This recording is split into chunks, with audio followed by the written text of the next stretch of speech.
Dil Raju banner లో శేఖర్ కమల దర్శకత్వంలో Varun Tej, Sai Pallavi hero heroines గా వచ్చిన ఫిదా సినిమా ఓవరాల్ గా అన్ని ఏరియాల నుంచి అద్భుతమైన టాక్ వస్తుంది.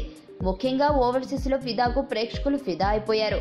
మొదటి రోజు చిన్న చిత్రాల్లో రికార్డు స్థాయి కలెక్షన్ సొంతం చేసుకున్నట్లు తెలుస్తుంది. ఇండియన్, ఓవర్సీస్ లో కలిపి మొదటి రోజు 3.7 కోట్లు ఫిదా మూవీ వసూలు చేసినట్లు తెలుస్తుంది.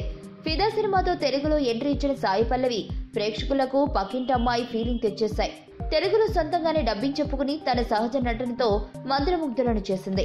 సాయి పల్లవి అద్భుతమైన పెర్ఫార్మెన్స్ తో పాటు వరుణ్ తేజ్ యాక్టింగ్, శేఖర్ కమల మేకింగ్ ఈ సినిమాని అంచనాలకి మించి audience craze పెంచేసింది.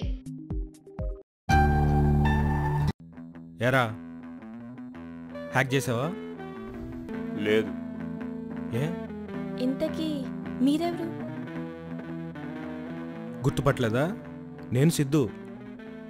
What you forgotted me only. 10th class A section, Bhashyam public school. ఇదిగో వీడు మన శేషు. నేను నమ్మను. నువ్వంటే ఇంటెలిజెంట్ కాబట్టి కనిపెట్టేశావు. ఏరా శ్రీధర్, ఎలా ఉన్నావు? మీరు ఎవరు? మర్చిపోయావా? You also forgotted మీయా?